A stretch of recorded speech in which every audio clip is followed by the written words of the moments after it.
अशोक नाम का मतलब होता है जो दुख से मुक्त हो, लेकिन उसकी जिंदगी दुख से ही बनी थी। अशोक नाम सुनते ही एक महान सम्राट याद आता है, लेकिन ये वो इंसान था जिसने बचपन में ही ये समझ लिया था कि पावर दी नहीं जाती, लेनी पड़ती है।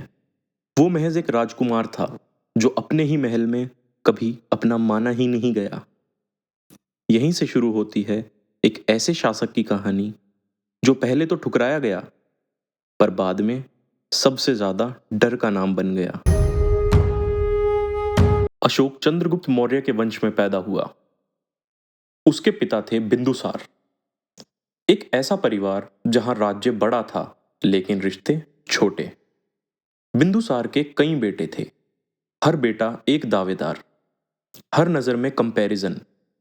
लेकिन अशोक अलग था, तेज, सीधा और थोड़ा कठोर। दरबार को ऐसे लोग पसंद नहीं आते जो सीधा देखते हैं और झुकते नहीं। उसे वो जगह नहीं मिली जो एक आने वाले राजा को मिलनी चाहिए। बचपन में ही उसने महसूस कर लिया था कि वो पहली पसंद नहीं है, और जब ये एहसास अंदर तक बैठ जाए तो आदमी या तो टूट जाता है या सख्त हो जाता है। तक्षशिला मौर्यन एम्पायर का सबसे इंपॉर्टेंट रीजन था, लेकिन वहां शांति नहीं, बगावत रहती थी। वहां के लोग बार बार सरकार के खिलाफ उठते थे, और राज्य के लिए इस जगह को कंट्रोल करना सबसे मुश्किल था। अशोक को वहीं भेजा गया, शायद इसलिए क्योंकि सबकी नजरों में वो कोई वारिस नहीं बल्कि एक ऐसा हथियार था जिसे खतरे में डाल दो तो भी किसी को फर्क ना पड़े। जब अशोक पहली बार तक्षशिला पहुंचा, वहां उसका स्वागत फूलों से नहीं बल्कि तलवारों से हुआ। लोग उसे रूलर नहीं समझते थे बल्कि एक दुश्मन समझ रहे थे। लेकिन तक्षशिला ने उसे तोड़ा नहीं, उसने उससे और स्ट्रांग बनाया। वहां उसने सीखा कि डर एक हथियार है। जो डर से झुकते हैं उन्हें कंट्रोल करना काफी आसान होता है, और जो डराना जान जाए वो सब पर रूल कर सकता है। यहीं से अशोक बदल गया।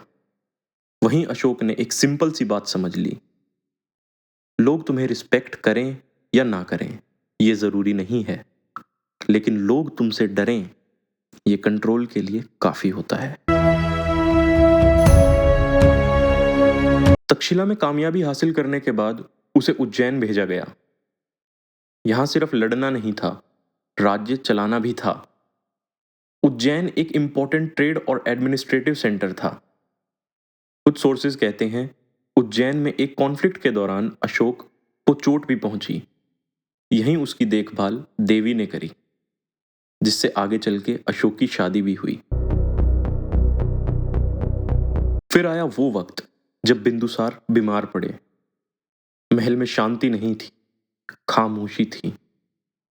लेकिन उस खामोशी के नीचे सब कुछ चल रहा था। रात को फैसले होते थे, दिन में सब नॉर्मल लगता था। भाई भाई पर भरोसा नहीं कर रहा था, दरबार किसी का नहीं था, और अशोक अब वो एक बच्चा नहीं था जो कि इग्नोर किया जा सके। उसने मौका देखा और उसे पकड़ लिया।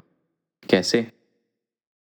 हिस्ट्री एग्जैक्ट डिटेल्स नहीं बताती, लेकिन इतना जरूर कहती है कि जब सब खत्म हुआ, अशोक राजा था। बिंदुसार की मृत्यु 273 बीसीई में हुई थी, लेकिन अशोक तुरंत राजा नहीं बना। उसे 4 साल लग गए अपनी पकड़ बनाने में। ये जीत दी नहीं गई थी, इसे छीना गया था। वो राजा बना, लेकिन रास्ता खून से होकर गुजरा था। अशोक के राज में मौर्यन एम्पायर अपनी पीक पर पहुंच गया। नॉर्थ वेस्ट में अफगानिस्तान और गंधार, ईस्ट में बंगाल और साउथ में डेक्कन तक उसका प्रभाव था। ये सिर्फ एक राज्य नहीं था, ये एक पूरा सब कॉन्टिनेंट पर फैला हुआ साम्राज्य था। फिर आई वो जगह जो झुकी नहीं, कलिंग।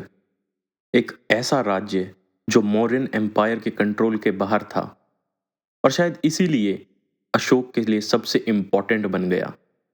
261 बीसीई के आसपास उसने कलिंग पर हमला कर दिया।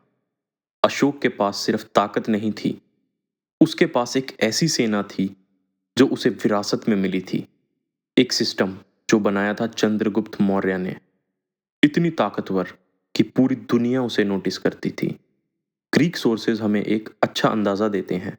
सोचो, लगभग 6 लाख से ज्यादा पैदल सैनिक, 30,000 घुड़सवार, 9,000 हाथी, 8,000 रथ। ये सिर्फ नंबर्स नहीं थे, ये एक ऐसी सेना थी जो उस वक्त दुनिया की सबसे बड़ी सेना में से एक थी। इसीलिए अशोक एक इतने बड़े साम्राज्य को संभाल पा रहा था। लेकिन अब बात करते हैं कलिंग की। एक छोटा राज्य, लेकिन बिल्कुल इंडिपेंडेंट और सरप्राइजिंगली काफी ज्यादा मिलिटरीलाइज्ड। उनके पास लगभग 60,000 सैनिक थे, सिर्फ 1,000 कैवलरी यानी घुड़सवार और करीब 700 हाथी। नंबर्स कम थे, लेकिन हिम्मत नहीं।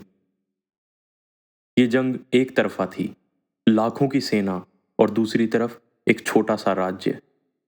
ये जंग बराबर की नहीं थी, ये एक तरफा विनाश था। उसके खुद के रिकॉर्ड्स के मुताबिक 1 लाख से ज्यादा लोग मरे, 1.5 लाख से ज्यादा लोग बंदी बनाए गए और हजारों की तादाद में लोग बाद में मरे। जीत मिल गई थी, लेकिन उस जमीन पर अब सिर्फ खून ही बचा था। कलिंग के बाद अशोक युद्ध के मैदान पर खड़ा था। उसकी आंखों के सामने कई लाशें थीं, रोती हुई माएं थी, बच्चे थे, और शायद पहली बार उसने जीत को महसूस नहीं किया। उसने उसका बोझ महसूस किया। वहीं से सब बदला। उसने अपनी सोच बदली और उसका झुकाव बुद्धिज्म की तरफ हुआ। कलिंग के युद्ध के बाद सब कुछ बदल गया। एक राजा जो अभी तक सिर्फ जीतना जानता था, पहली बार थम गया। अशोक ने सिर्फ अपनी तलवार नहीं रखी, उसने अपनी सोच बदल दी। लोग कहते हैं अशोक ने बुद्धिज्म अपनाया, लेकिन असल में उसने एक नया रास्ता बनाया। ना ये सिर्फ एक नया धर्म था, ना कोई स्ट्रिक्ट रूल बुक। ये था जीवन जीने का तरीका। इज्जत करो, झूठ मत बोलो, कमजोरों के साथ अच्छा व्यवहार करो, ना कि अत्याचार। एक ऐसा सिस्टम जो लोगों को डर से नहीं, वैल्यूज से कंट्रोल करे। उसने सड़कें बनवाई, कुएं खुदवाए, सफर करने वालों के लिए रेस्ट हाउसेस बनवाए, रास्तों के किनारे पेड़ लगवाए, सिर्फ इंसानों के लिए ही नहीं, जानवरों के लिए भी अस्पताल बनवाए। और फिर उसने कुछ ऐसा किया जो उस समय किसी ने भी नहीं किया था। उसने अपनी बातें पत्थरों पर लिखवाई, जिन्हें हम आज अशोक स्तंभ के नाम से जानते हैं, हर जगह, ताकि हर इंसान समझ सके राजा क्या सोच रहा है। उनमें लिखा था उसका अफसोस, उसके रूल्स और उसकी एडवाइस। एक राजा जो पहली बार अपनी प्रजा से बात कर रहा था। अशोक सिर्फ यही नहीं रुका, उसने अपने विचार पूरी दुनिया में भेजे, संदेश भेजे, श्रीलंका, सेंट्रल एशिया और साउथ ईस्ट एशिया में। उसका खुद का बेटा महिंदा भी गया। और सबसे बड़ा बदलाव, अशोक ने जंग छोड़ दी।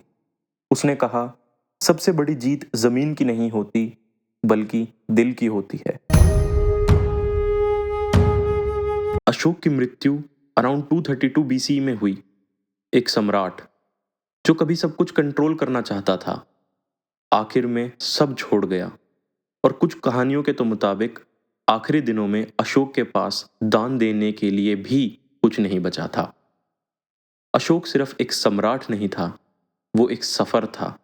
एक बच्चा जो इग्नोर हुआ, एक राजकुमार जो सख्त बना, एक शासक जो डर से चला, और एक इंसान जो एक जंग के बाद खुद से ही बदल गया। लेकिन अशोक महान इसलिए नहीं था क्योंकि उसने साम्राज्य जीते, वो महान इसलिए था क्योंकि उसने खुद को जीत लिया था।